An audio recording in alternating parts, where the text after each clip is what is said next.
You did not stumble into this message. Something brought you here, and if you have learned anything in the season you have been walking through, it is that very few things happen by accident when God has marked your life. What you are about to receive was prepared for you long before you pressed play. You were expected here, and the fact that you are still reaching, still listening, still holding on after everything the last season has cost you, that is not weakness. That is one of the most powerful things about you. Have you been noticing things lately that you cannot explain to the people around you? A heaviness that lifts without warning and returns just as quietly. A sense of standing at the edge of something enormous. But the door has not opened, and you are running out of reasons to keep standing there. Dreams that wake you before sunrise, charged and full of images that stay with you all day. A feeling that the life you are living and the life you were made for are not the same life, and the gap between them has become almost unbearable to carry. And perhaps the strangest sign, the people around you seem to be advancing and celebrating, while you remain exactly where you were, not because you have been idle, not because you failed to try, but for reasons no one around you seems to understand. Beloved and chosen one, those are not signs of abandonment. Those are signs of assignment. There are patterns that appear only in the lives of people who carry something rare. I want to name 4 of them because I believe at least one will sound like your own life read back to you. The first, you have been carrying a grief without a clean source. Not the grief of losing a person or a position, but a settling sadness that arrives in the quiet, a mourning for something you cannot fully name. The second, familiar places and familiar people have begun to feel misaligned, like wearing shoes that no longer fit. Conversations that used to fill you now leave you hollow. You smile and nod and drive home feeling more alone than before you arrived. The third, a recurring image in your dreams, a door, a threshold you arrive at but never cross. You wake each time with the feeling that you were so close, and that something on the other side was waiting for you. The fourth, the same message keeps finding you from every direction. A word from a stranger, a line in a song, a passage someone sends without knowing why, and the message is always some version of this. Your time is coming. Hold on. Something is about to shift. You are not imagining any of this. You are being prepared. Heaven did not press pause on your life to be cruel. Heaven pressed pause on everything around you to speak clearly, without interference, straight into the center of who you are. You are an earth angel. Not a flattering title, but a description of function. You were placed here to carry something most people around you were not built to carry, which is precisely why the preparation has been longer, harder, and lonelier than it should feel. The weight of a calling is proportional to its reach, and your reach is wider than your waiting season has allowed you to see. What you thought was still coming has already begun. Before I take you deeper, I want to pause and share something that belongs right here in this conversation. Researchers who study the brain have identified a frequency found in people who operate at extraordinary levels of creativity and intuition. It is called gamma, and what the science shows is that chosen ones tend to carry stronger gamma activity than average. You were born with more of it. But here is what the research also reveals. Long seasons of sustained pressure, isolation, and spiritual exhaustion suppress that frequency over time. The weight of the waiting can dim the inner signal you were born carrying. Not permanently, but measurably, and the result shows up as fog, diminished creativity, and a sense of disconnection from the version of yourself that once felt fully alive. A neuroscientist named Dr. James Rivers, whose research spans over 30 years and whose work has been affiliated with MIT, spent years studying what happens to that frequency under pressure and what it would take to restore it.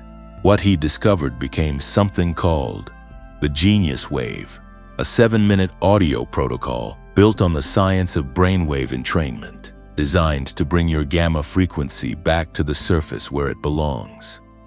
Not through years of meditation practice, just 7 minutes of precisely engineered audio. If something stirs in you as I describe this, the link is already waiting in the pinned comment below. We will return to this in much greater detail very soon. But I did not want to take you through everything that is about to unfold without first placing that anchor in your hands. The season you have been in is not just a season of waiting, it is a season of becoming. And the difference between those two things is not small.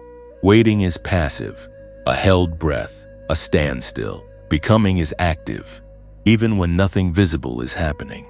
Roots do not look like growth. Formation does not look like progress. But the tree developing underground for 3 years is not the same as soil that has produced nothing. It is the same length of time with a completely different outcome, building invisibly toward the light. You carry something the world around you needs, not in some distant future when every wound has closed. Now, in the body you are living in today, with the history you are carrying right now, with the gifts that have not yet fully opened, all of it together qualifies you for what is being placed in your hands. There are people whose lives are going to change because you showed up. Doors will open not only for you, but through you. The reason the preparation has been this thorough and this long is that what you are about to carry requires a vessel that will not crack under the weight of it. You are not being withheld from your destiny. You are being held together until the moment of release. The ache you feel in the gap between where you are and where you know you are meant to be is not self-pity. It is evidence that something was placed inside you that has not yet found its full expression. And what has been placed inside you does not weaken with time. It sharpens with every year of pressure until the moment it is finally needed. That moment is this one. Before we move forward, I want to give you 3 practical steps to carry into everything that follows. Step 1. Bring to mind one thing you are grateful for that did not happen. Not a blessing you received, but a disaster you were shielded from. A door that closed before you walked through it. Hold that for a moment and feel the weight of what you were protected from. Step 2. Say this aloud or quietly in your heart. My time is not running out. My time is arriving. Step 3. Give yourself 7 minutes of open stillness. Not sleep, not music, not a screen. Just 7 minutes of quiet readiness, like a door left gently ajar, prepared to receive what is already moving in your direction. If something shifted in you when I named those 4 signs, I want to invite you into something small and meaningful right now. Someone out there is sitting in the same exhaustion you have been carrying, and they need this message to find them. When you press like, you help it travel further. When you leave a word in the comments, you become part of a community of chosen ones speaking into the silence together, rather than sitting alone in it. When you share this with one person who has been quietly struggling, you become the very thing this message describes. Subscribing means the next message will find you without you having to search. And if you feel moved to leave something in the donation link in the pinned comment below, think of it as passing a light forward to the next person who needs exactly what you found today. You owe nothing here. You are free. Now let us go deeper. That 7 minutes of stillness you just completed was not simply a practice. It was a preparation. And what I introduced briefly a few moments ago, I am about to give you the full picture now. There is something they never told you. Not your teachers, not the self-help books you stayed up reading at midnight, Not even the well-meaning people who loved you and wanted the best for you. What they never told you is this: the reason you have felt different your entire life, the reason conventional paths never quite fit, the reason you have always sensed something larger moving beneath the surface of ordinary existence, is not a personality quirk. It is not overactive imagination. It is not spiritual pride. It is neurological. It is measurable, and it has a name. Earlier in this message, I briefly mentioned something. Now I want to give you the full picture. Chosen ones carry a specific frequency. Researchers who study the human brain call it gamma. And before you set that aside as something abstract or clinical, I want you to understand what gamma actually means in the lived experience of a person who carries it strongly. Gamma brainwave activity, operating above 40 Hz, is associated with the moments when the human mind functions at its absolute highest. The flash of insight that arrives after weeks of struggling with a problem. The sudden clarity that cuts through confusion like light through fog. The creative breakthrough that does not feel earned so much as received, as though it came from somewhere outside the ordinary mind and passed through you on its way into the world. Researchers studying monks in deep meditation, artists in states of creative flow, and individuals documented as outliers in intelligence and innovation have found consistently elevated gamma signatures. This is not mysticism dressed in scientific language. This is what the instruments measure when a human being is operating at the fullest expression of their designed capacity. And chosen ones, people like you, are born with stronger gamma than average. That is not a small thing. That is the neurological signature of a person built to carry more than ordinary weight, to see further than ordinary sight, to create and solve and faire at a level that most of the people around them will never access. You were not imagining that you were different. You were to detect something real. But here is the part they never told you. And it is the part that explains so much of what you have been living through. Dr. James Rivers did not begin his research looking for a spiritual answer. He began as a neuroscientist affiliated with MIT, with over 30 years of dedicated study into how the brain performs under pressure, how extraordinary cognitive function is generated, and crucially, how it is lost. What his research revealed over decades of work, researched connected to institutions including NASA, was a pattern that appeared again and again in the data. Chosen ones, high gamma individuals experience significant suppression of that frequency under prolonged conditions of stress, isolation, grief, and unresolved spiritual tension. The very conditions that define the long waiting season. Think about what that means in practical terms. The years of unanswered prayer, the seasons of loneliness, the accumulated weight of feeling misunderstood and overlooked and quietly exhausted. Those experiences do not leave the brain untouched. They suppress the precise frequency that makes you who you are. They dim the signal. They lower the capacity. And the result is exactly what so many chosen ones describe when they try to put words to the feeling of the waiting season. A fog that will not fully lift. A creativity that flickers but does not hold. A sense of knowing what you are capable of and being unable to reach it, like watching yourself through glass. Dr. Rivers spent years searching for a way to restore that frequency, without requiring years of meditative practice, without pharmaceutical intervention, without equipment or expertise that most people could never access. What he found is built on a principle called brainwave entrainment. The brain, when exposed to precisely calibrated audio frequencies, has a documented tendency to synchronize with those frequencies. It follows them.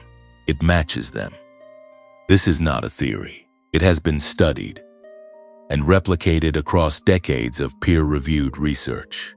When the right audio signal enters the ear, the brain responds by shifting its own activity toward that signal. Theta waves, which operate between 4 and 8 Hz, are associated with deep creativity, accelerated learning, and the intuitive states that chosen ones often experience in their most alive moments. Gamma, as we have discussed, is the frequency of breakthrough, clarity, and peak cognitive function. What Dr. Rivers engineered is an audio protocol that guides the brain through a specific sequence, using binaural beats and isochronic tones calculated with precision to bring theta and gamma activity back to the foreground of a suppressed mind. And the protocol takes 7 minutes. You practiced 7 minutes of stillness at the end of our first section together. That was not accidental. That was preparation, a small opening of the door that this protocol is designed to walk through.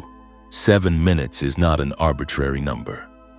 Dr. Rivers found in his research that 7 minutes is the optimal window for the brain to begin genuine entrainment without triggering the fatigue response that longer sessions can produce. It is short enough to do every single day without resistance. It is precisely long enough to begin moving the needle on a frequency that has been suppressed for years. Someone who came to the genius wave in a season that sounds very much like yours described it this way. She had been carrying the weight of a stalled career, a faith that felt distant, and a mental fog so consistent she had begun to wonder whether the version of herself she remembered, the sharp, creative, alive version, had simply gone for good. She used the 7-minute protocol for 11 days before she noticed the first shift. Not a dramatic transformation, a small one. A morning where the fog did not arrive on schedule. A conversation where she found words she had not been able to locate for months. A dream that, for the first time in years, did not end at the locked door. Within 3 weeks, she described feeling, in her own words, like the signal had come back on. Not louder than before, just clear, clean, present. That is what restoration of a suppressed frequency feels like from the inside. Not fireworks, just clarity returning to where clarity belongs. Now, I want to speak directly to something I know some of you are already thinking, because it is a valid thought and it deserves a direct answer. $39 is not nothing, especially in a season where resources have felt tight and every expenditure feels like a decision that needs to be weighed carefully. I hear that, and I want you to hold it alongside this. The Genius Wave is not a luxury purchase for people who have everything sorted and are looking to optimize. It is a restoration tool for people who have been running on a suppressed signal. For so long they have forgotten what it felt like to run on a clear one. The people who need it most are often the ones for whom the price point feels most significant. Dr. Rivers was aware of that tension. It is part of why the price was set where it is. The Genius Wave normally carries a price of $49. Through the link in the pinned comment below, it is available today for $39. That link is the only authorized access point. There are imitations and unauthorized versions circulating in other places online, and I want to be direct with you. Do not purchase through any source other than the single link pinned in the comments beneath this video. The protocol you receive through any other channel is not the same thing. Dr. Rivers engineered, and the results will reflect that difference. Your access through the pinned link also comes with a 90-day money-back guarantee. Not 30 days, 90. 3 full months to experience what the protocol does inside a brain that has been waiting for exactly this kind of restoration. If at any point within those 90 days you feel that the Genius Wave has not delivered what it promised, you receive your money back in full, without question, without complication. That is not a small assurance. That is Dr. Rivers standing behind 30 years of research with complete confidence. I also want to say this clearly, because urgency without honesty is not something I am willing to offer you. The preferential pricing available today through that pinned link is not permanent. The number of access points at this price point is limited, and when the current allocation is exhausted, the price returns to $49.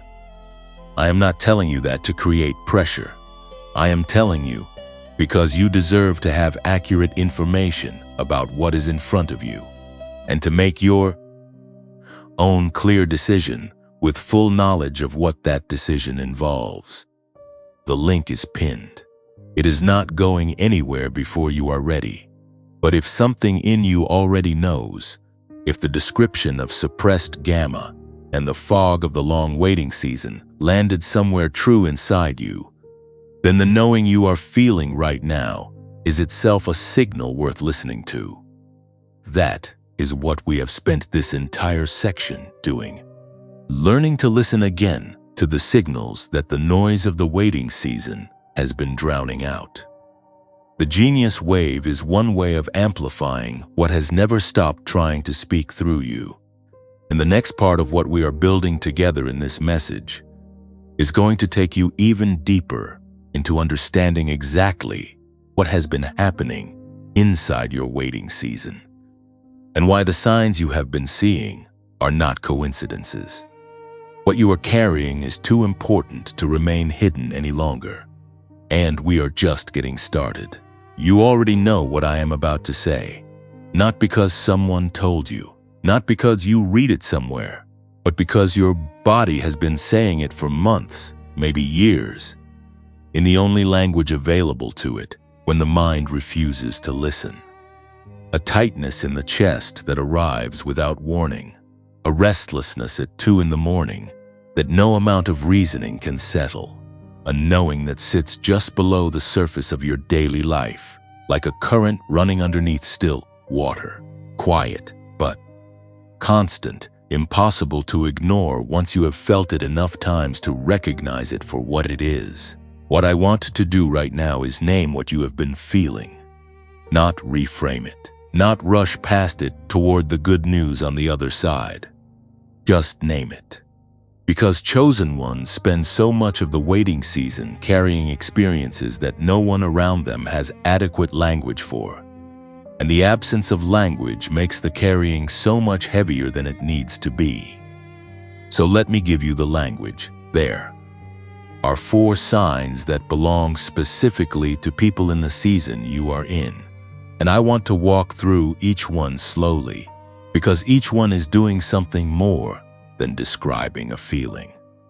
Each one is also a marker, evidence of where you are, in a process that is moving with far more intention than it has appeared to from the inside. The first sign is a sudden and unexpected wave of sadness about the past. Not depression exactly, though it can feel like depression to the people watching from outside. It is more specific than that. It is a grief that arrives attached to particular memories, moments from 5 years ago or 10 years ago or further back than that. Moments where a door was almost opened or a decision was made in fear rather than faith. Moments where you can see now, with the clarity you have earned through everything since, exactly where the path divided and which direction you took, and what that choice has cost you. This grief is not weakness. This grief is the evidence of a mind that has grown large enough to hold the full scope of the journey. You cannot grieve what you could not see. The fact that you can see it now means you have arrived somewhere new, even if the outside of your life has not yet caught up with the inside of your understanding. The second sign is that familiar places and familiar people have begun to carry a weight and a strangeness that was not there before. Home feels different. Old friendships feel like clothes that no longer fit the body wearing them. Gatherings that used to feel like belonging now feel like performance. Like you are playing a version of yourself that is several seasons out of date. This is not ingratitude. This is not pride. This is the natural experience of a person who has been changed by the waiting and has not yet found the community that matches who they have become. The loneliness of this particular sign is among the sharpest loneliness a chosen one ever feels, because it is not the loneliness of isolation. It is the loneliness of presence, of being in a room full of people who knew you before, and not knowing how to show them who you are now, or whether the showing is even safe. The third sign is a recurring dream about a door that will not open, a threshold you arrive at in the night but cannot cross, a corridor that stretches ahead of you without arriving anywhere. You wake from these dreams with a feeling that is difficult to categorize, part frustration, part longing, part the faint echo of something that felt almost within reach before consciousness pulled you back. These dreams are not random neural noise. They are the language your deeper self is using to communicate the central tension of your present season. You are at a threshold. You know it. Something in you has known it for a long time. The dream is not tormenting you with the distance. It is preparing you for the crossing. The fourth sign is the one that requires the most faith to sit with, because it asks you to trust a pattern you cannot fully control. You keep receiving the same message from different sources. A verse that appears in 3 separate places in 1 week. A phrase spoken by a stranger that lands with the weight of something you have been praying for months. A song that finds you in a moment when its words feel less like lyrics and more like a letter addressed to you specifically. The same word, the same idea, the same gentle pressure from every direction, as though the universe has been trying to get your attention through every available channel, because the message is important enough to repeat until it is received. This is not coincidence. The chosen life is a life in which the language of heaven becomes increasingly legible the further into the journey you travel. What looked like coincidence 5 years ago looks like coordination today. What feels like coordination today will look like conversation tomorrow. Now, I want to speak to the specific pains that come with this season, because I know they are not abstract. The insomnia that does not respond to any of the usual remedies. The kind that comes from a mind too full of unresolved questions to release into sleep. The specific loneliness of feeling wronged by a situation that no one else seems to see as unjust, carrying the weight of an injustice that cannot be fully articulated without sounding bitter or petty or unforgiving. The exhaustion of being consistently misunderstood, of offering yourself to a conversation or a relationship or a role, and having what you bring be received as something smaller or stranger, or more difficult than what you intended. These are not small things. I am not going to tell you that they are character building as though the instruction is to simply hold them differently. They are real costs. The waiting has taken real things from you. And before we talk about what is coming, I want to sit here for one more moment. Simply acknowledge that you paid for where you are going. You paid with time. You paid with relationships. You paid with versions of yourself that you had to release before you were ready. The receipt for all of that is the season you have been standing in. And no reframe, however true, changes the weight of what was spent to get you here. But here is where the language begins to shift, because the shift is real and it is necessary, and you are ready for it. Waiting is not what you have been doing. Positioning is what you have been doing.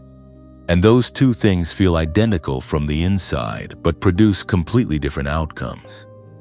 A person who is waiting is suspended, passive, dependent on an external event to end their stillness.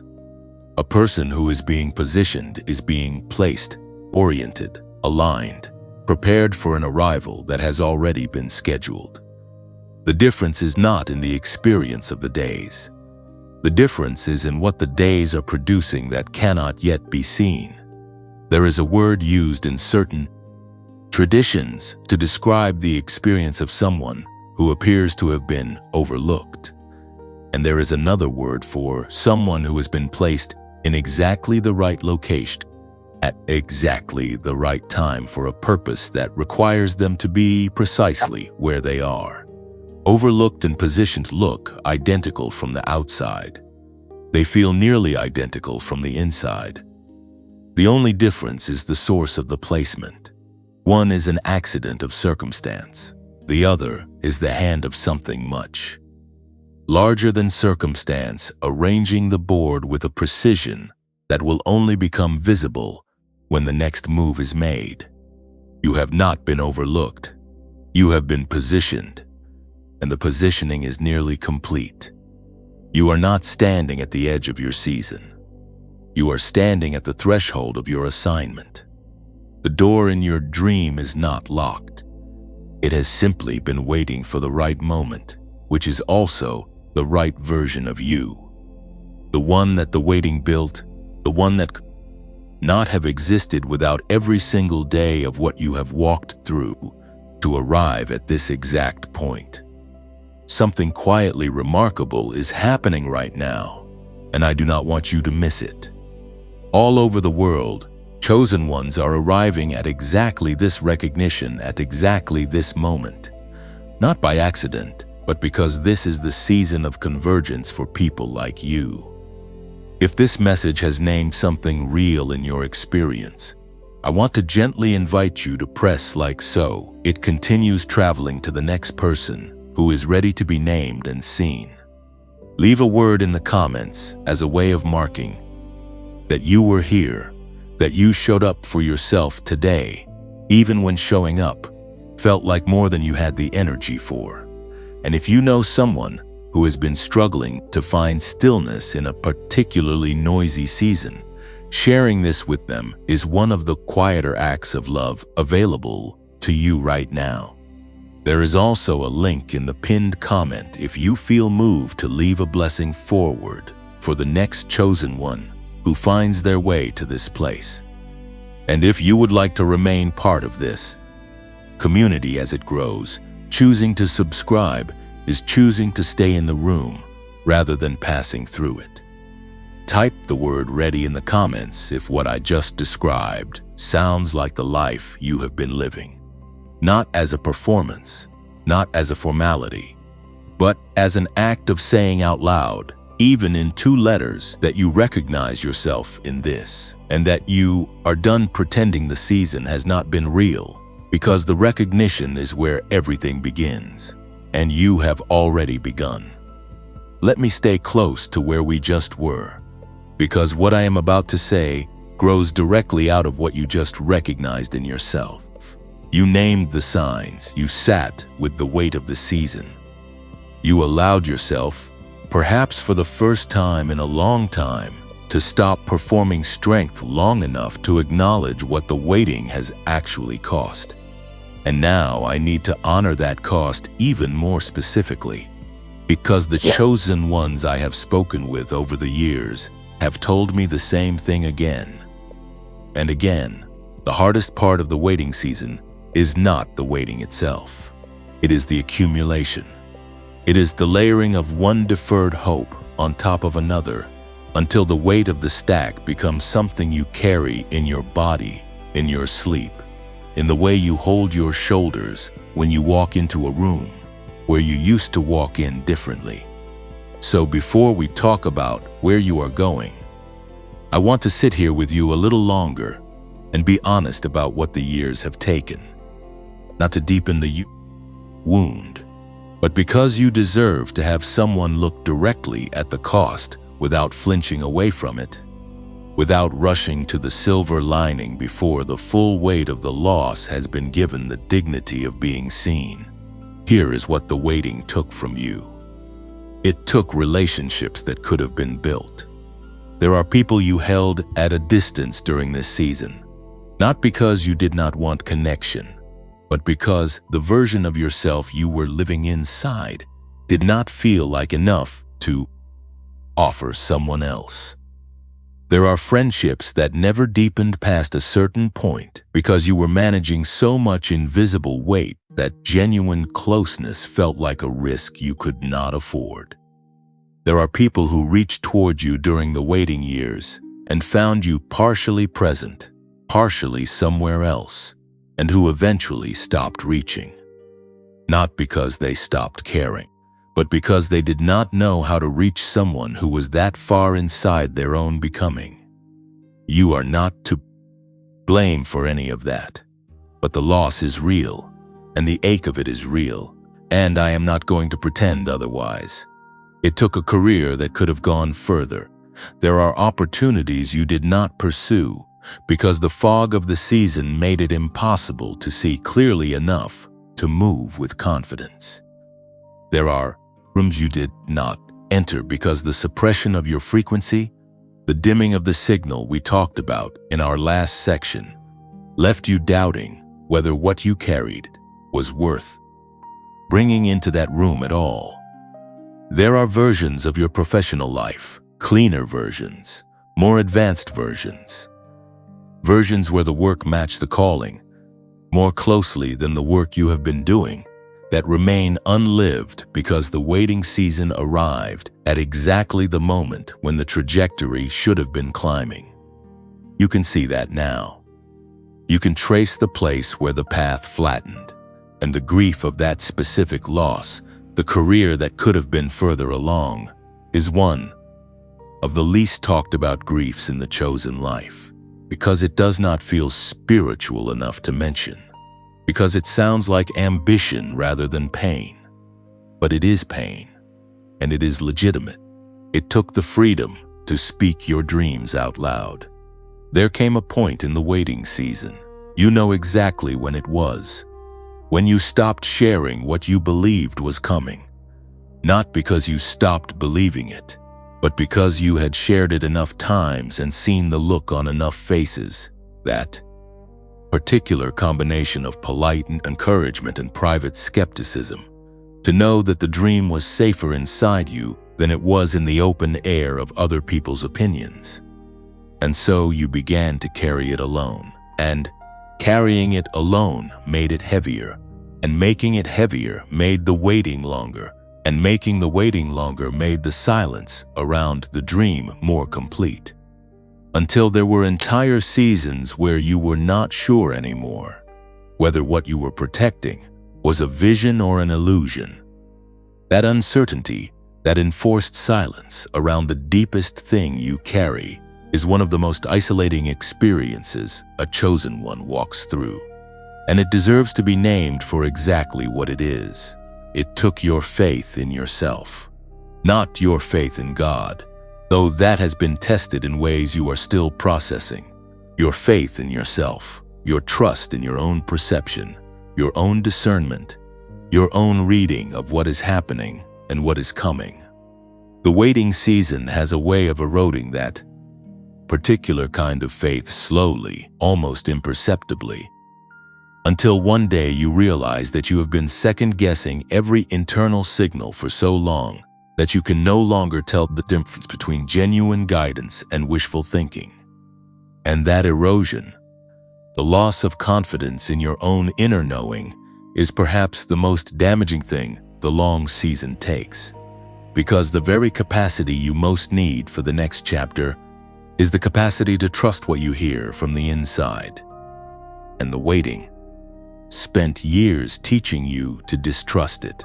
I am going to stay right here for a moment before I say anything else, because I think you need to feel the full weight of what was just named without anything immediately trying to resolve it. The relationships, the career, the silenced dreams, the eroded self-trust. These are not small losses dressed up in spiritual language. These are real things that the waiting took from real years of a real life. And you carried all of them without anyone naming them clearly. You carried them while also trying to maintain faith, while also trying to show up for the people around you while also trying to make sense of a season that refused to explain itself. That is an extraordinary amount of weight to carry. And the fact that you are still here, still listening, still reaching for the truth of what your life is meant to become, is not a small thing. It is evidence of a strength that the waiting has not been able to break, no matter how long it has lasted. Now I want to take you somewhere specific because there is a story I need to place in your hands before we go any further.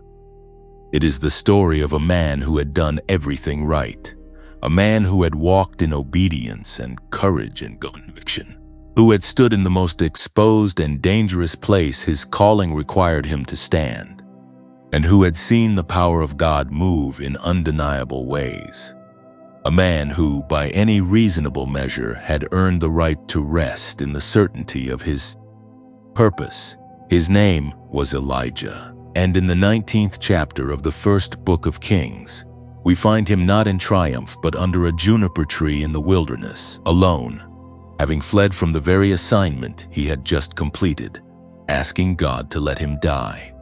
Not as a figure of speech, as a genuine request from a man who had run out of the resources required to continue. He said it plainly, "It is enough. I am not better than my fathers. Take my life." This is the man who had called down fire from heaven. This is the man whose prayer had closed and opened the sky. And here he is, in the wilderness under a tree, telling God he is finished. I want you to sit with only that part of the story right now. Not the angel who came, not the food that was prepared, not the journey that followed.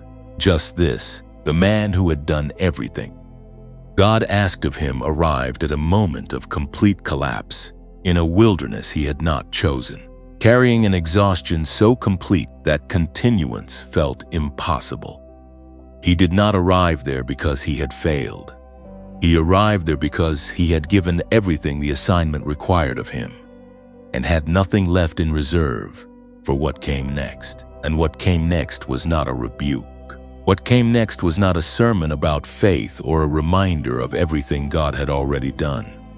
What came next was a touch, and then food, and then sleep, and then another touch. And the angel's words were not theological.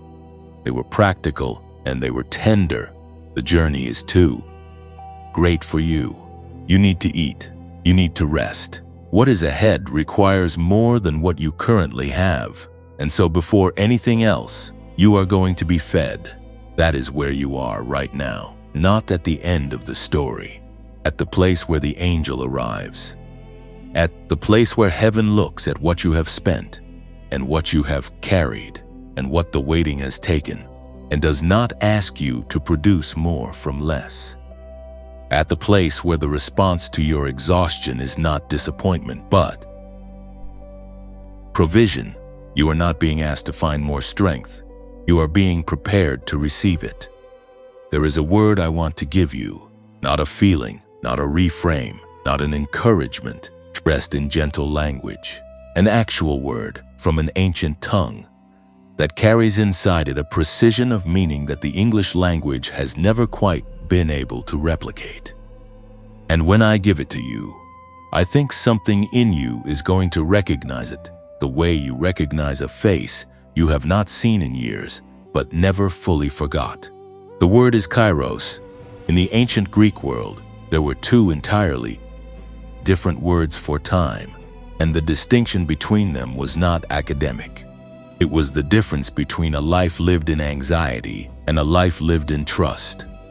The first word was chronos. Chronos is the time you already know. It is the time on the clock, the date on the calendar, the number of days that have passed since the prayer was first spoken, and the number of days that have followed without a visible answer. Chronos is sequential, mechanical, indifferent. It does not care what is happening inside you. It does not adjust itself to the weight of what you are carrying. It simply moves forward at the same rate, regardless of whether you are ready, regardless of whether the conditions are right, regardless of whether what you need has arrived yet. Chronos is the time that has felt like your enemy during the waiting season. It is the time that has been counting against you, or so it has seemed. Kairos is something else entirely. Kairos is the appointed moment, not a slot on a schedule, but a convergence, the precise intersection of readiness and opportunity that produces what could not have been produced a single day earlier. The ancient Greeks used this word to describe the moment in archery when the tension of the bow, the position of the archer, the direction of the wind, and the location of the target all align in such a way that the shot becomes not just possible, but inevitable. The arrow does not fight its way to the target. It arrives because every condition required for its arrival has been met simultaneously. Kairos is not earned by waiting long enough. Kairos is not a reward for endurance. Kairos is a convergence that heaven engineers at a precision that Chronos cannot measure and that human patience cannot manufacture. Here is what that means for you specifically. You have been counting your waiting in Chronos. You have been measuring the years, calculating how long it has been since the promise was spoken, comparing your timeline to the timelines of people around you, and arriving at a conclusion that the math does not favor you. Too many years, too little movement, too wide a gap between where you are and where you believed you would be by now. And Chronos agrees with that conclusion, because Chronos only knows how to count. It does not know how to see. But heaven does not operate in Chronos. Heaven operates in Kairos. And the question heaven has been answering during every day of your waiting season is not, how long has this person been waiting, but rather, is this person ready for what the arrival requires of them? Is the vessel strong enough? Is the character deep enough? Is the trust genuine enough to survive the weight of what is about to be placed on it? These are not questions that can be answered quickly. These are not questions that can be answered by trying harder or praying more frequently or believing with greater intensity. These are questions that can only be answered by time, not Chronos time. Formation time, the slow, invisible, unglamorous work of becoming the person the assignment requires. And here is what I want you to receive right now, in this moment, as a settled truth rather than a hopeful wish. The reason you are still in the season is not that the answer is delayed. It is that the convergence is being assembled. The conditions required for your Kairos are being brought into alignment with a precision that you cannot see from inside the waiting, but that is no less real for being invisible. You are not behind. You are not forgotten. You are being positioned for a moment that will only work because of everything the waiting built inside you. Strip away any single year of what you walked through, and the person standing at the threshold is not ready for what the threshold opens into. Every year was necessary. Every year was Kairos time, even when it felt like nothing but Chronos passing. Now I want to give you the second word, and this one is not ancient Greek. This one comes from the language and imagery of the scripture, and it describes a season that I believe you will recognize immediately. It is called the door season. In the symbolic language of the sacred texts, doors carry a weight that goes far beyond their physical function. A door is not simply an opening. A door is a boundary between what was and what is about to be. A door is the place where one chapter ends and another begins. A door is the threshold that separates the wilderness from the promised land, the preparation from the purpose, the long night from the morning that follows it. And in the door season, something specific begins to happen that does not happen in any other season. Doors begin to appear, not all at once, not dramatically, not with a sign attached explaining which ones are from God and which ones are distractions wearing the costume of opportunity. They simply begin to appear quietly, in the peripheral vision of a life that has been eyes down for so long that looking up feels almost unfamiliar. A conversation that opens something. A connection that arrives without being pursued. A thought that lands with the particular clarity of something that did not originate entirely from within you. A door. But here is the truth about the door season that most people do not understand until they are standing inside it. Not every the door that appears in this season is the right door. And the person who has not been through the preparation cannot tell the difference. They will walk through the first door that opens simply because it opens. Simply because, after so long in the waiting, the relief of movement feels like confirmation. And some of those doors lead somewhere. But some of them lead back into another version of the same waiting room, a slightly different setting with the same essential lesson still unlearned. The prepared person recognizes the right door not by its size or its appearance or its timing, but by a quality that cannot be manufactured and cannot be faked. Peace. The door that comes from God carries a peace that is disproportionate to the circumstances surrounding it. It does not arrive with fanfare. It arrives with a settling, a quiet rightness, a sense that this, despite everything that still looks uncertain from the outside, is the step that was always meant to be taken next. Not every door comes from God, but this door, the one that is moving toward you right now in this season, brings His peace with it. And when it arrives, the prepared person will know, not because the door is obvious, because the preparation made them capable of recognizing what the unprepared eye cannot see. You have been in preparation.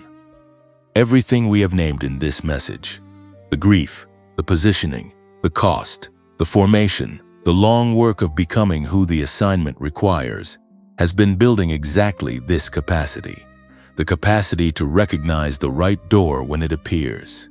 The capacity to walk through it without being pulled back by the fear that kept you stationary in an earlier season.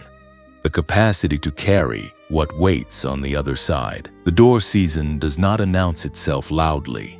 It arrives as a shift in the atmosphere, subtle at first, like the change in the air before rain that you can smell before a single drop has fallen. You may already be feeling it. The slight easing of something that has been pressed against you for years. The unexpected arrival of a thought or a connection or a possibility that carries a quality different from the usual noise. The sense, growing quietly but persistently, that the ground is beginning to move in a direction you recognize from somewhere deep inside you. That is the door season beginning, and you are standing in it right now. Before I take you into the next part of what we are building together, I want to leave a gentle reminder here for anyone who felt something stir in the earlier section when I described the science of suppressed gamma frequency and the work of Dr. James Rivers. The genius wave is still waiting for you in the pinned comment below. 7 minutes, a frequency restored, a signal brought back to the surface of a mind that was built to carry it. If it is a yes for you, it is there. It will wait until you are ready. There is no rush and no pressure, only an open door. And speaking of what is opening, what we are about to walk into together is the part of this message that moves from recognition into anticipation.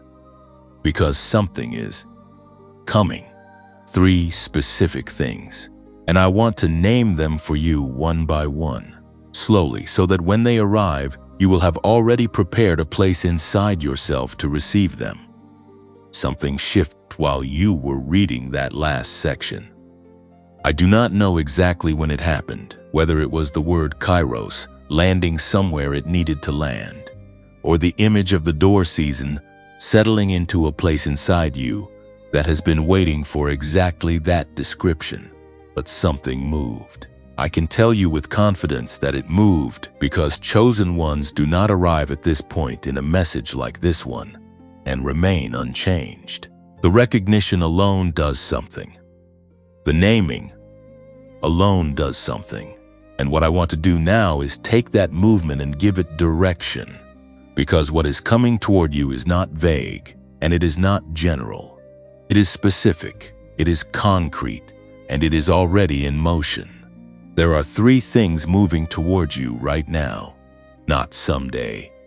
Not when conditions improve, or when you have finally done enough, or when the last remaining obstacle has been cleared. Right now, in this season, in this month, in the life you are currently living. 3 distinct areas of your existence are in the process of transformation.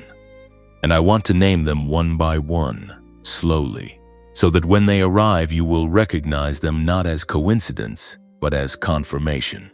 The first thing moving toward you is a realignment of your relational world. I want to be specific about what this means, because it does not always feel like a blessing when it begins. What is coming is not simply the arrival of new people, though new people are coming. What is coming first is a gentle and sometimes uncomfortable loosening of connections that have run their course. There are people in your life right now who belong to the season that is ending, not to the season that is beginning. They are good people. They are not enemies. They did not do anything wrong, and neither did you. But they are calibrated to the version of you that existed before the preparation, and the version of you that is emerging from the waiting season is operating at a frequency they were not built to receive, and so they will begin to drip quietly without drama. The way furniture from a previous apartment does not quite fit the proportions of a new space. You do not need to force this process, and you do not need to grieve it more than it deserves. Simply allow it, because simultaneously, and this is the part I want you to hold on to, people are being drawn toward you who are calibrated to exactly who you have become. Not who you were before the waiting began. Not the aspirational version of you that exists only in the future. The you that exists right now, formed by everything the season has built, carrying the specific weight and the specific wisdom and the specific capacity that the preparation produced. These people will recognize you in ways that feel almost immediate, almost unreasonably intimate, as though you have known each other far longer than the calendar allows. That is not imagination. That is frequency recognition. Chosen ones find each other when the season is right, and the season for your relational realignment is right now. The second thing moving toward you is clarity of purpose arriving as a single clear step. One of the most exhausting aspects of the waiting season is the question that never fully goes away. What am I supposed to do? Not in the abstract sense of purpose or calling, because on some level you have always known the answer to that. But in the practical, immediate, what do I do with my hands today, sense that the fog of the season has made almost impossible to answer with confidence. That fog is lifting, and what emerges from beneath it is not a 5-year plan or a complete roadmap or a sudden download of every answer you have been asking for. What emerges is one step, one clear, specific, undeniable next step that you have been circling for longer than you want to admit, and that the kairos of this season is finally making impossible to ignore. That step will not look dramatic from the outside. It rarely does when it arrives. It will look like a small thing, a conversation to have, a document to send, a door to knock on, a skill to begin developing, a yes to say or a no to finally mean. But inside you, when it comes into focus, it will carry the particular quality we described in the last section, that disproportionate peace, that quiet rightness that the prepared person learns to recognize as the signature of a heaven-appointed movement. When it arrives, do not wait for more confirmation than the peace itself. The peace is the confirmation. Move with it. The third thing moving toward you is a realignment of resources and opportunities that requires no striving. This is the one that chosen ones often find the hardest to receive, because the waiting season has trained you to fight for everything, to push against closed doors, to work twice as hard for half the recognition, to justify your presence in rooms where you should have been welcomed without qualification. The greening effort of the waiting season becomes a habit, a default mode of operating that persists even after the season has ended, because the body and the mind do not automatically know when the receiving season is over and the receiving season has begun. But here is what is true. What is coming toward you in this season does not require you to fight for it. It is not going to be extracted through effort from a reluctant world. It is going to arrive because the positioning is complete, and because what you carry is precisely what the moment requires, and because heaven has a way of routing the right resources toward the right vessel at the right time, with an efficiency that makes human striving look like trying to carry water uphill in cupped hands. Your job in this season is not to fight. Your job is to remain open, to stay present, to keep your hands unclenched and your eyes up and your spirit in a posture of reception rather than extraction. What belongs to you will not pass you by. What has been prepared for you will find you. This is not passive. This is the active, disciplined, deeply countercultural practice of trusting the timing of what has been set in motion. You have done the work of the preparation. The work of this season is different. The work of this season is receiving. Now I want to speak directly to what not to do during this period, because the transition between the waiting season and the door season is one of the most vulnerable moments in the chosen life, and there are specific mistakes that chosen ones make precisely because the relief of movement, after so long in stillness, can override the discernment that the preparation built. Do not say yes to everything that opens simply because things are beginning to open. The door season brings multiple doors. Not all of them are yours. The peace test we described in the last section is not just for identifying the right door. It is also for identifying the wrong ones. An opportunity that arrives with urgency, that pressures you to decide before you have had time to settle into the peace or the absence of it, is not your door regardless of how appealing its surface appears. Do not shrink yourself to make the transition more comfortable for the people around you who are still in their own waiting seasons. Your advancement is not a betrayal of the people you love who have not yet arrived at their own threshold. Your stepping forward does not take anything from them. It makes a path. Do not allow the habits of the waiting season, the second guessing, the dimming of your own signal, the preemptive apology for taking up space, to follow you through the door. Leave them at the threshold. They served a purpose in the season that formed you. They have no function in the season you are entering. You can trust what you feel.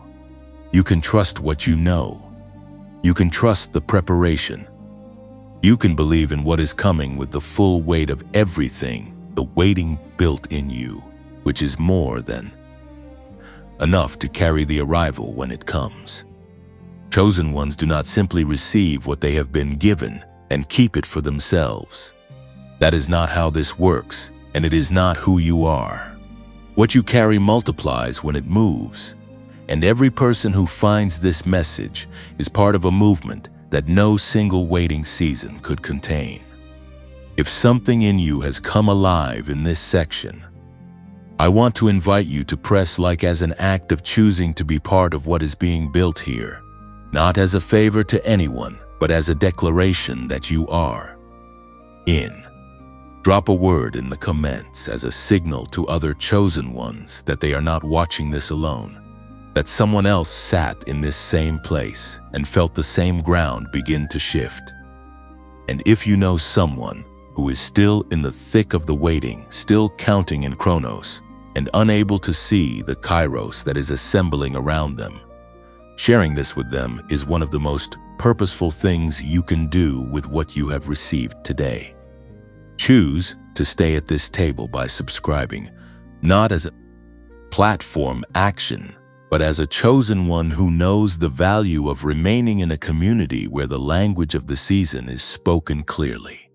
And if you feel moved to sow into the pinned comment link below, know that you are extending what was given to you into ground that will grow something real for the next person standing exactly where you were standing when this message found you. Type the word receive in the comments if you felt something shift while I was describing those three things moving toward you.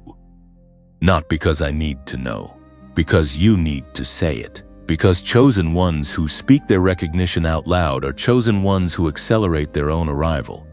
What comes next is about you, not the season, not the waiting, not the formation. You, the specific person that all of this has been building. And I am going to give that person a name. You did not make it through everything we have just walked through by accident. The grief you allowed yourself to name, the cost you finally let someone acknowledge without rushing past it, the 4 signs you recognized in yourself, the 2 words, Kairos and door season, that landed somewhere deeper than information, the 3 things moving toward you that you felt rather than simply heard. All of that required something from you, a willingness to remain present in a message that asked you to feel things that are not always comfortable to feel. A decision made quietly and without fanfare to keep listening even when listening required courage. That is not a small thing, and it tells me something specific about who you are. I want to give you a name today, not a generic title, not a category, a specific name for the specific person that the waiting season has been building, the person who is standing at the threshold of the door season, with everything the preparation produced now fully assembled inside them. This name belongs to this video and to this moment and to you. You are a waymaker. Let me tell you what that means, because a name without meaning is just a sound, and what I am placing in your hands right now is far more than a sound. A waymaker is not someone who finds a way. That distinction is important. Finding a way implies that the way already existed and simply needed to be located, like a path through a forest that someone else cleared before you arrived. A waymaker is someone through whom a way comes into existence. The path does not precede the waymaker. The path appears because the waymaker walks.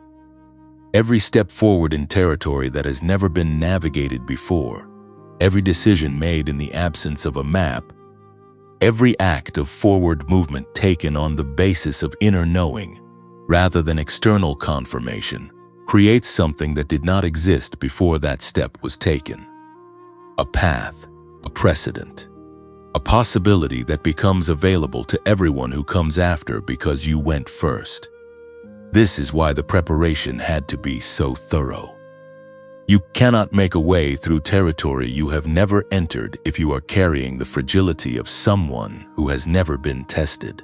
The waymaker has to be strong enough to move forward when there is no visible ground ahead. Not reckless, not blind, but strong enough in their inner knowing, their Kairos awareness, their capacity to recognize the piece that marks the right door, to take the step before the full picture is available. And that strength is not something you are born with in its complete form. It is built. It is built by exactly the kind of season you have been walking through. Here is what being a waymaker means in the practical reality of the life you are about to step into. It means that you are going to go first in your family line in ways that no one before you has gone. There are patterns in the history of your family, generational habits of thought, inherited limitations, ceilings that were accepted as permanent by the people who came before you. that you are being positioned to walk through and beyond. Not to judge the people who could not get past them. They were doing what they could with what they had in the season they were in. But you carry something they did not carry at this particular juncture. The full weight of the preparation, the Kairos timing, the door season opening, and the specific frequency of a chosen one whose signal has been restored rather than suppressed. What you walk through, you make walkable for the ones who come after you. That is the waymaker function. It is not just personal, it is generational. It means that the people who are being drawn toward you in this relational realignment we described in the section are not coming simply for connection. They are coming because you are going somewhere, and they are meant to walk with you. And the way you are making is also making room for them. The waymaker does not travel alone for long. The path widens as it is walked. It means that the clarity of purpose arriving as a single clear step is not just a step toward your personal destiny. It is a step toward something that will outlast you, something that will continue to produce fruit in lives you will never personally meet, and in seasons you will never personally inhabit. The waymaker plants trees under whose shade they may never sit, and they plant them anyway, because the calling is larger than the timeline of a single life, and the waymaker knows it. Now, I want to close this section with something personal, because you have stayed in this message long enough and honestly enough to deserve something personal from me. You have been waiting for permission, not consciously, not in a way you would have named if someone had asked you directly, but underneath all of the questions about timing and readiness and whether the door would ever open, there has been a quieter question running like a thread through everything. Am I allowed? Am I allowed to want this? Am I allowed to believe this is real? Am I allowed to take up the space that the calling requires without apologizing for the space I am taking? The answer is yes, you are allowed. Not because you earned it by surviving the waiting, though you have survived things that would have broken someone less prepared. Not because you deserve it more than someone else, because the economy of calling does not operate on comparative merit, but because you were made for this. Because the assignment was written with your name attached before the waiting season began. Because the waymaker does not ask permission from the territory to make a way.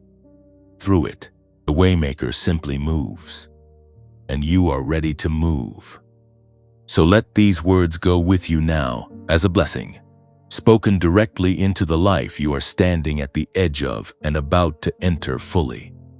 May the fog that has been sitting on your mind lift so completely that you wonder how you ever navigated inside it. May the relationships that are coming toward you arrive with a recognition so immediate and so warm that loneliness becomes a memory rather than a companion.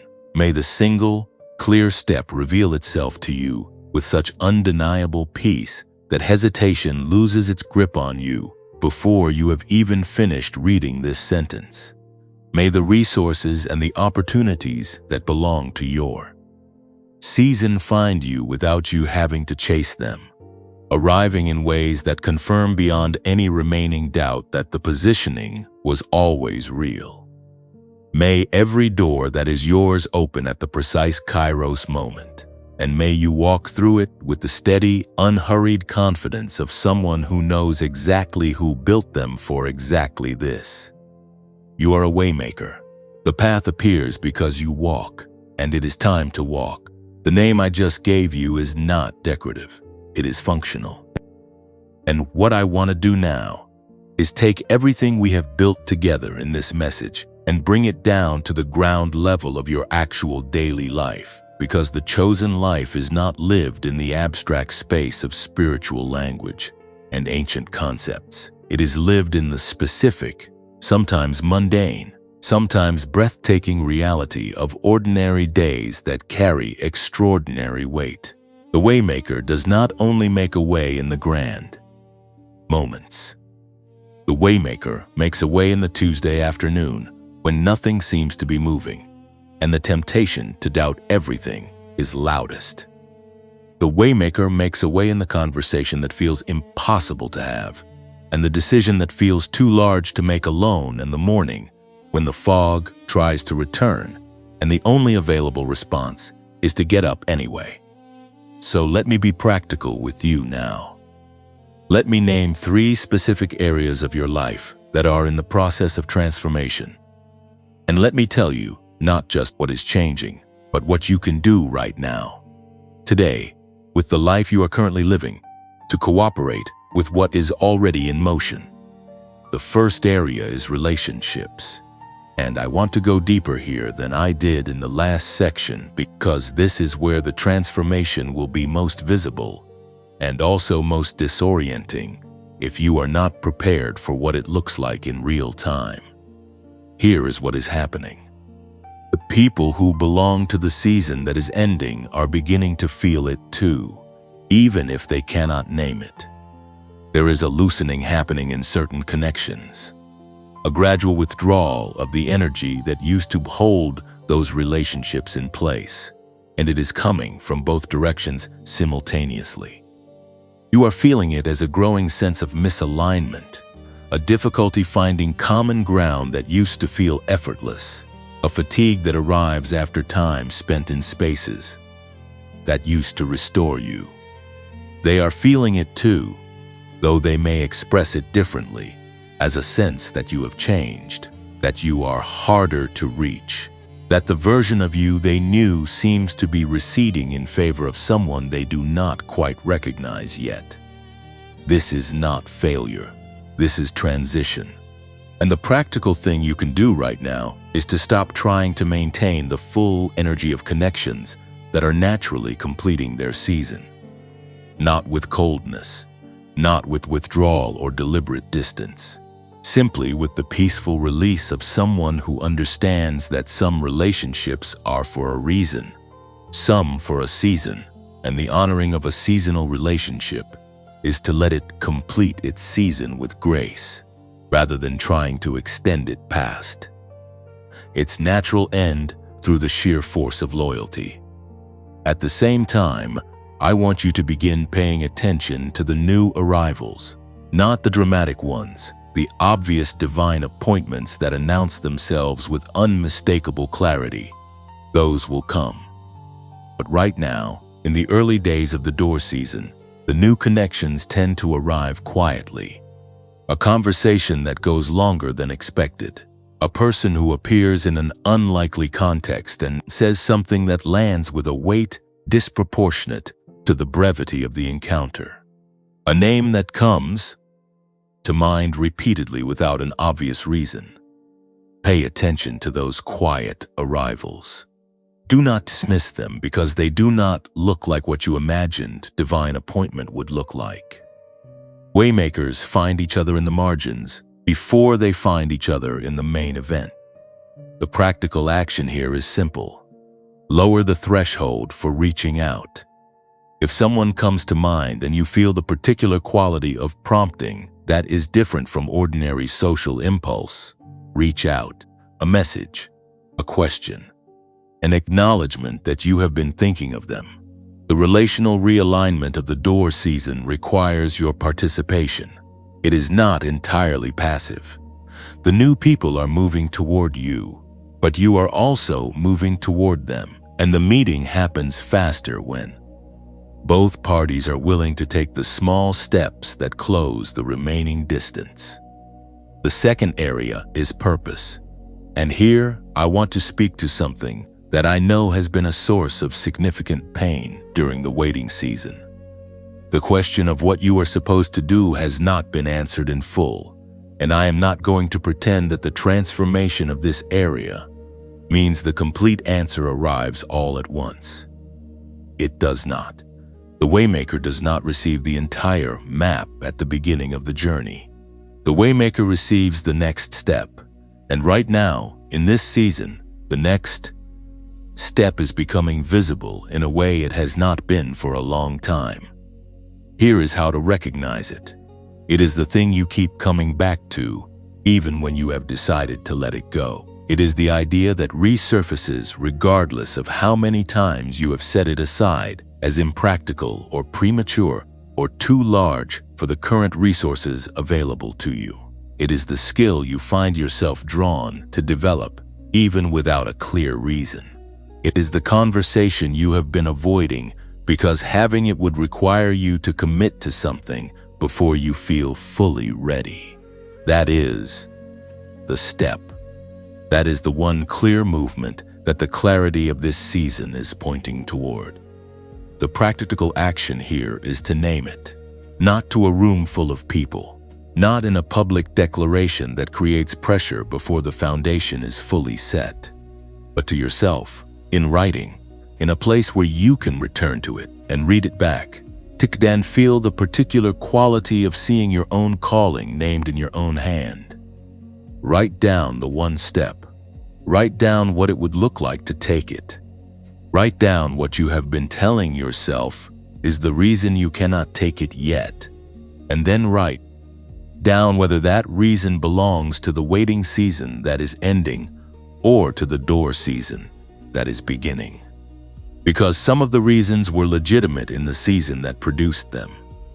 They are not all legitimate now. The waymaker does not wait for perfect conditions to take the first step. The waymaker takes the first step, and the conditions align around the movement. This is not recklessness. This is the practical application of Kairos awareness. The time is not coming. The time is here. And the step taken now in Kairos time produces outcomes that the same step taken in Chronos time, 6 months earlier or 6 months later, would not have produced. The third area is resources and opportunities, and this is the area where I want to be most specific about what cooperation with the transformation actually looks like, because it is the area most likely to be misunderstood. The restoration of resources and opportunities in the door season does not look like a sudden windfall arriving without context. It looks like a recognition. It looks like seeing value in what you already carry that the waiting season trained you to undervalue. It looks like an opportunity presenting itself that would have been invisible to you 6 months ago. Because the formation was not yet complete enough for you to recognize it as belonging to you. The resource was always there. Opportunity was always there. What was not yet there was the version of you who could see it clearly enough to receive it. So the practical action here is a shift in perception before it becomes a shift in circumstance. Begin looking at what you already have with the eyes of the door season rather than the eyes of the waiting season. The waiting season trained you to see scarcity, to measure what is missing, to evaluate your position by what has not yet arrived. The door season requires you to see what is already present with fresh recognition, because some of what you need for the next chapter is already in your hands and has been for longer than you realize. You have been carrying resources you have not yet recognized as resources. Skills that feel ordinary to you because you have always had them, but that are extraordinary in the context of what is coming. Relationships that feel unremarkable because they have been present for years, but that carry exactly the connection the next step requires. Experiences that felt like losses at the time, but that produced in you a specific wisdom that cannot be purchased or studied into existence. Look again at what you are already carrying. The waymaker who looks clearly at what is already in their hands almost always discovers that they were closer to ready than the waiting season allowed them to believe. And I want to say one more thing about this third area because it matters, and I do not want to leave it unsaid.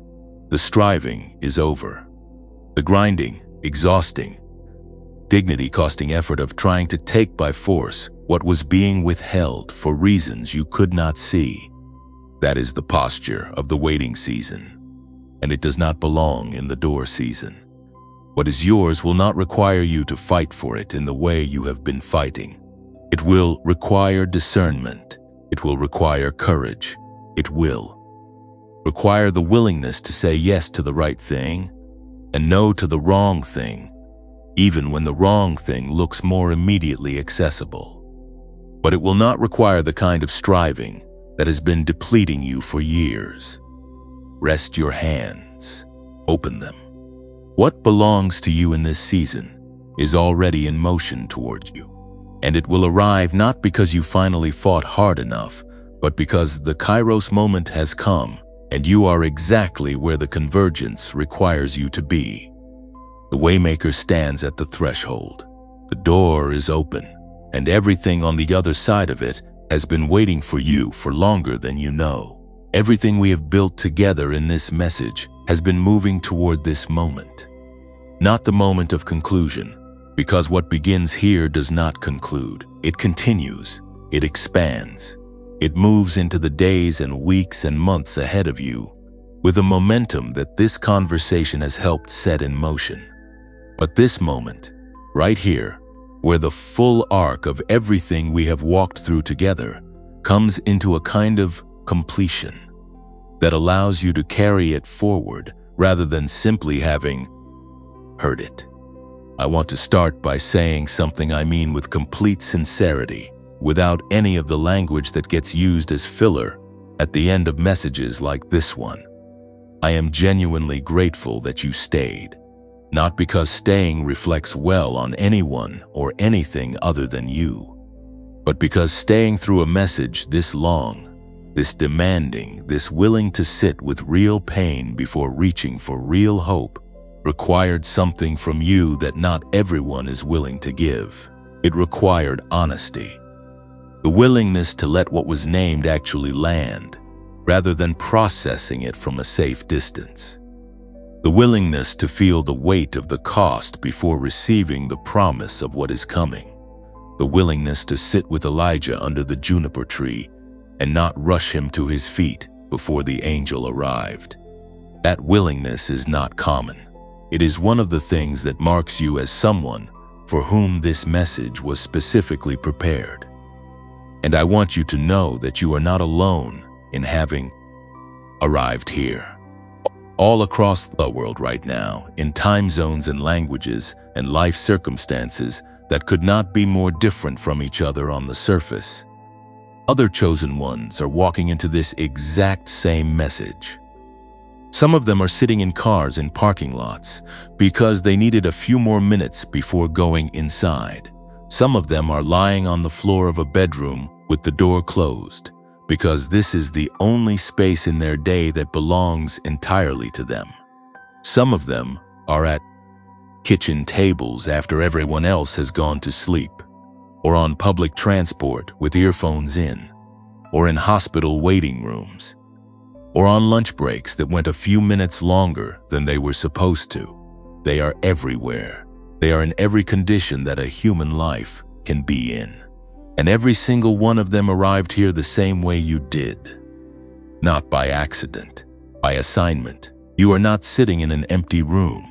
You are part of a community of chosen ones who are waking up at the same time, recognizing the same signs, standing at the same threshold, and preparing to make ways through territory that has never been navigated before. The Waymaker does not travel alone, and you are not alone. Now, I want to give you something to do with your body, not just your mind, before we close. Because the burden you have been carrying, the accumulated weight of the years, the cost we named in the 4th section, the relationships and the career, and the silenced dreams and the eroded self-trust, that weight has been living, not just in your thoughts, but in your shoulders, your chest, your jaw, the space behind your eyes, the tight place between your shoulder blades that never quite releases. And before you carry the next chapter of your life forward, I want you to have the experience, even briefly, of putting that weight down. So I want you to do something simple right now. Close your eyes if you are able. If you are somewhere that closing your eyes is not practical, simply lower your gaze to a fixed point and let your focus soften. And I want you to picture a threshold, a doorway. It does not need to be elaborate or architecturally specific. Just a threshold, a place where one space ends and another begins. And I want you to imagine yourself standing at that threshold with everything you have been carrying gathered around you. Not inside you, around you. The grief, the deferred hopes, the years of being misunderstood and overlooked and quietly exhausted. The silenced dreams, the eroded self-trust, the relationships that ran their course, the career that could have gone further. All of it gathered around you like luggage you have been dragging for so long you forgot you were dragging it. And now I want you to imagine setting it down, not throwing it away, not pretending it did not happen or that it did not cost what it cost. Simply setting it down at the threshold, placing it carefully on the ground at the place where one season ends and another begins, and then stepping forward, just one step, across the threshold, without the luggage, just you, the formed version, the waymaker version, the version that all of the preparation produced, stepping into the space on the other side. Feel what that step feels like without the weight. Difference how your body moves when it is not dragging years of accumulated heaviness behind it. That lightness is not naive. It is not the lightness of someone who has not suffered. It is the lightness of someone who has suffered enough to know that the suffering does not have to be carried into the next chapter. The past is not required in the future. What the past produced in you is required. What the past cost you is not. Leave it at the threshold. Walk through. Something real was built here today, in the space between this voice and your heart. And it belongs to both of us now in a way that is difficult to put into language, but that I believe you can feel. If this message has meant something to you, if something in here landed in a place that needed landing, I want to gently invite you to press like as a way of saying so without needing words. A quiet acknowledgement between you and the message that something true happened here. And if you leave something in the comments, even a single word, you ensure that the next chosen one who arrives at this message does not feel like they are the first person to have sat in this place. Your presence in the comments is a gift to every person who comes after you. It says someone was here. Someone showed up for themselves. Someone made it through. Share this with one person. If you know someone who is still in the weight of the waiting, they're still counting in chronos, still standing at the threshold, without yet knowing the door is already open. Sharing this is the simplest act of love a waymaker can offer someone who has not yet found their way to the threshold.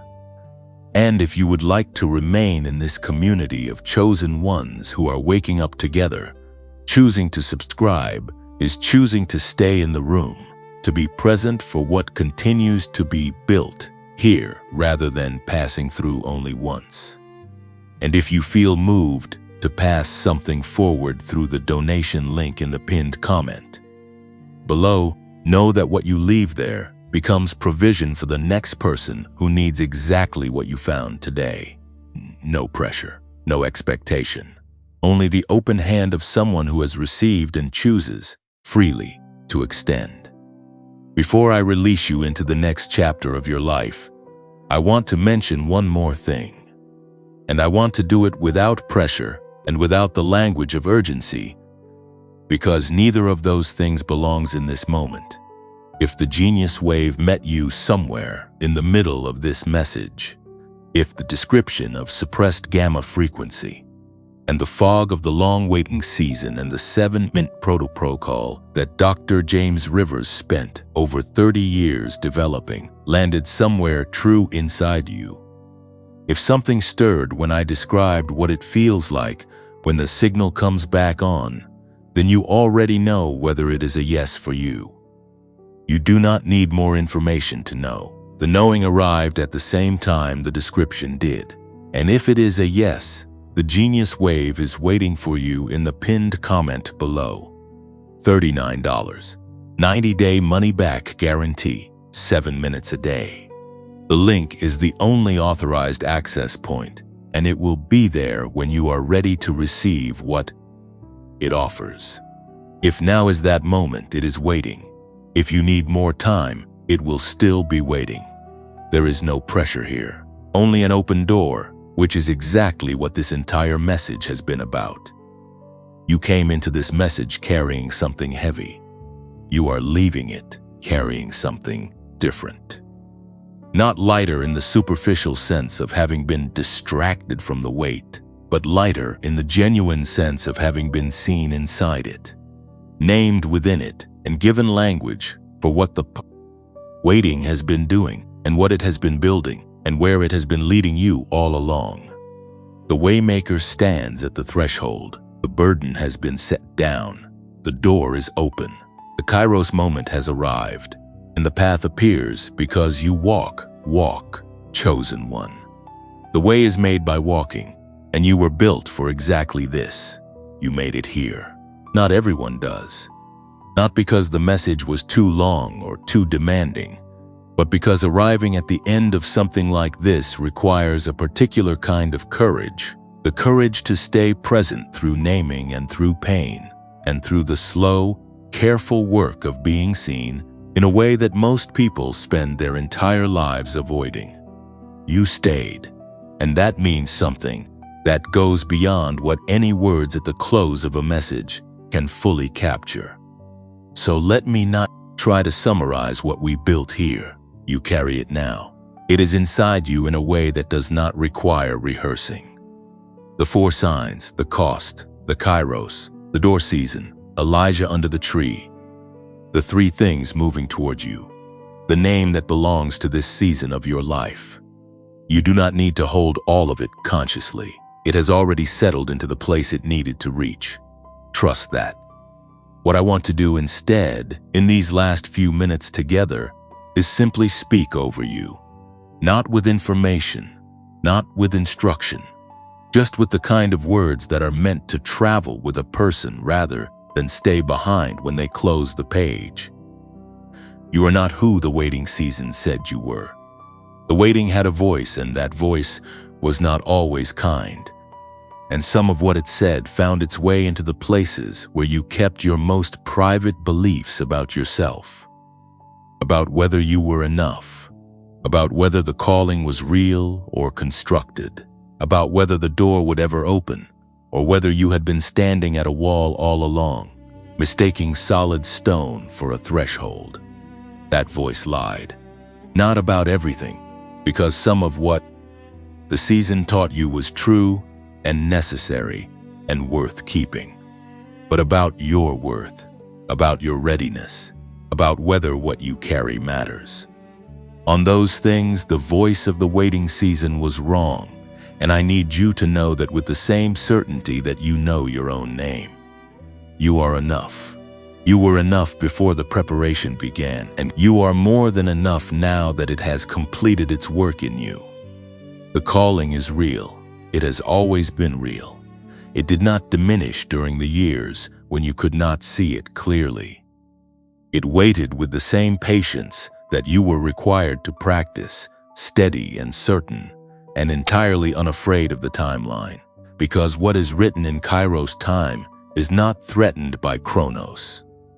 And the door that has appeared in your dreams, the threshold you arrived at but could not cross, the corridor that stretched ahead without arriving, that door is open. It has been open for longer than you realize.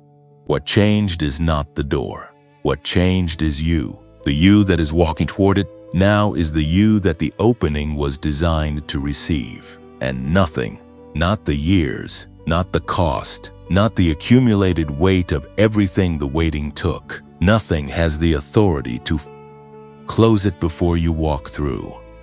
So walk. not with the desperate urgency of someone who is afraid the opportunity will disappear if they do not move fast enough.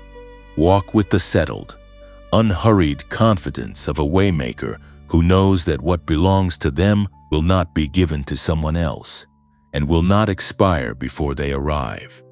Walk with your hands open and your eyes clear, and the full weight of the preparation behind you rather than on you. Walk as someone who has been fed by the angel, who has rested, who has heard the words. The journey is too great for you, and receive from them not defeat, but provision. You are chosen, you are formed, you are ready, and the world on the other side of the threshold has been waiting for exactly the person you have become. Go now, make the way, and know that as you do, you are not walking alone. Chosen ones everywhere are stepping through their own thresholds at this same Kairos moment, making paths in territory that has never been walked before, leaving behind them something that will outlast every year the waiting cost. The path appears because you walk. Walk, chosen one, it is time.